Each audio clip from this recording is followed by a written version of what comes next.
Communities condemning the alleged actions of two arrested police officers, Whitman Benjamin and Tyler Bertolini, each facing heinous charges involving children in non-related cases.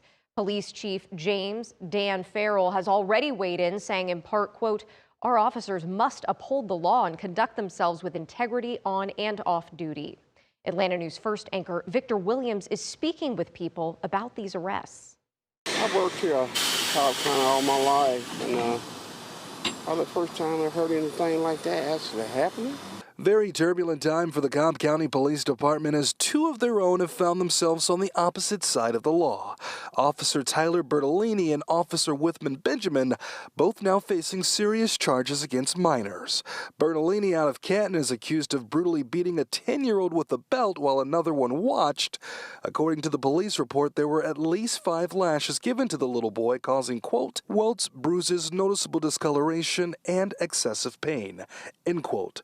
Bertolini is now being charged with first and third degree counts of cruelty to children. I had no clue. I had no idea that was going on in the area that I live in, so it's pretty sad. Horrible. I have kids of my own, so. Less than an hour before the announcement of Bertolini's arrest, it was revealed that Officer Whitman Benjamin was also recently arrested for sexual battery of a child under the age of 16.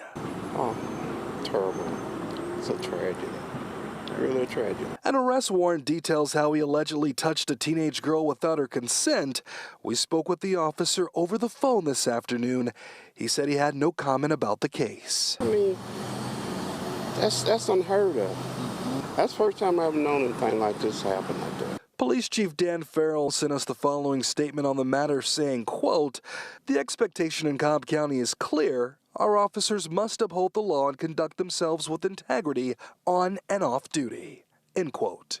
It's horrible. And I have a young boy. He's 13, so, and he's thinking about going into that field, and scary.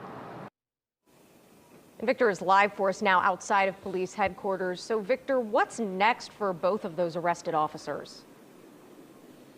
Well, at this point, both officers, Carly, are now on administrative leave. As this investigation plays out, they both have now also bonded out of jail. We'll stay on top of it, of course.